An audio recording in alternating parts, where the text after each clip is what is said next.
Friends, Indian rupees की 200 rupees की note पर आप ये जो सांची का स्तूप देख रहे हो, इस वक्त मैं इसी स्तूप के पास बैठा हुआ हूँ और इस स्तूप को, हिस्टोरिकल स्तूप को मैं देखने आया हूँ। तो आइए चलिए चलते हैं, समझते हैं, जानकारी लेते हैं इस ऐतिहासिक स्तूप के बारे में, जिसे बनवाया था महान राजा सम्राट अशोक द्वारा ईस्वी पूर्व 3री शताब्दी में। आप मेरे पीछे देख रहे हो सांची का स्तूप नंबर 1। ये है इसका उत्तरी द्वार। सांची स्तूप का ये है उत्तरी तोरण द्वार, जो कि मुख्य स्तूप है सांची का। यहाँ पर ये उत्तरी तोरण द्वार बनाया गया है और इस पर बुद्ध के जीवन से संबंधित बहुत सारी घटनाओं का शिल्प द्वारा उस घटनाओं को दर्शाया गया है और जातक कथाओं का भी वर्णन यहाँ पर दिया गया है। इस स्तूप की खासियत यह है कि ये इंडो ग्रीक स्टाइल में बना हुआ स्तूप है। आप मेरे पीछे जो देख रहे हो वो है सांची का मुख्य स्तूप और ये है पूर्वी तोरण द्वार। इस द्वार पर भगवान बुद्ध के जीवन के संबंधित घटनाओं को शिल्प के माध्यम से दिखाया गया है। यहाँ पर सम्राट अशोक बोधि वृक्ष के नीचे बुद्ध को नमन करने के लिए जा रहे हैं, ऐसा एक शिल्प यहाँ पर आपको मिलेगा। आप मेरे पीछे जो देख रहे हो वो है मुख्य स्तूप का दक्षिण तोरण द्वार। यहाँ पर इस स्तूप पर भी और इस तोरण द्वार पर भी बुद्ध के जीवन से संबंधित बहुत सारी घटनाओं को शिल्पों के माध्यम से दर्शाया गया है।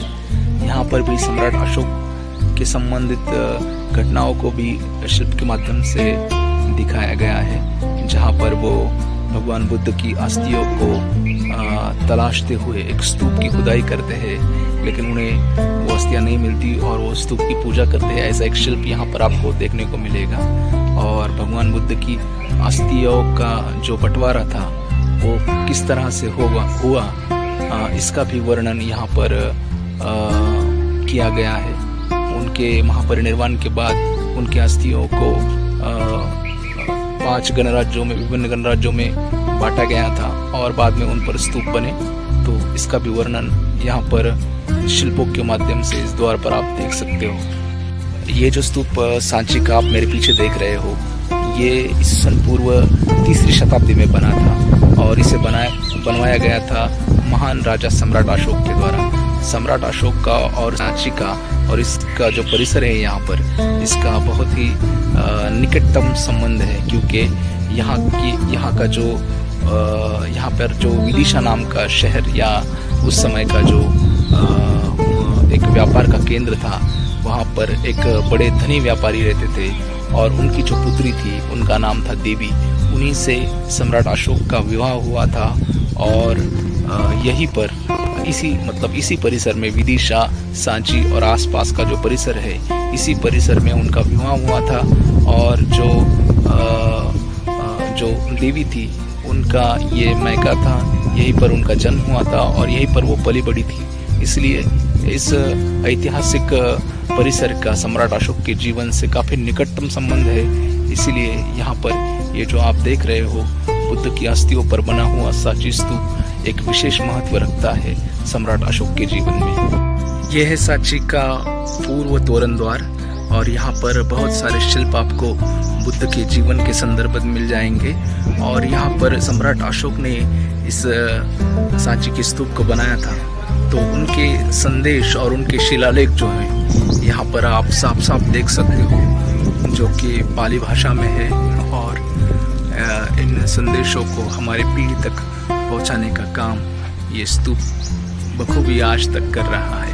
मेरे पीछे जो देख रहे हो वो है सांची के मुख्य स्तूप का पश्चिमी तोरण द्वार और इस द्वार पर जो शिल्प है उस शिल्प के माध्यम से आप बुद्ध के जीवन के संदर्भित बहुत सारी बातों को जान सकते हैं। शिल्पों के द्वारा यहाँ पर बताने की कोशिश की गई है कि कैसे भगवान बुद्ध जो है बोधि वृक्ष के नीचे बैठे हुए हैं और सारनाथ में वो पंचवर्गीय भिक्षु को कैसे धम्म चक्र परिवर्तन के लिए ज्ञान का उपदेश कर रहे हैं। तथा यह है सांची के स्तूप का दक्षिण तोरण द्वार।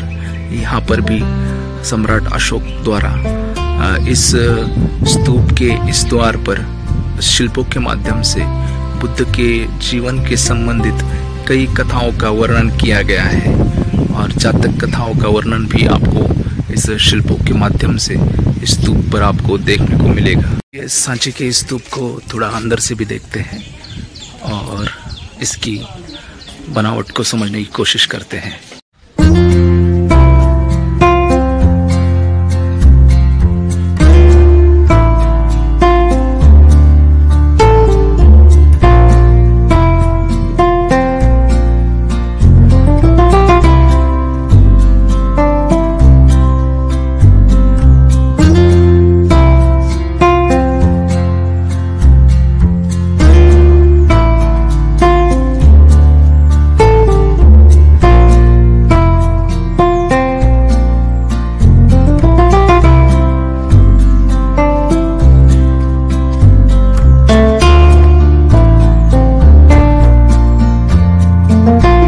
तो इस तरह से हमारी विजिट जो है वो सांची को ख़त्म होती है। तो मिलते हैं नए वीडियो में नए इन्फॉर्मेशन के साथ, नई जानकारी के साथ।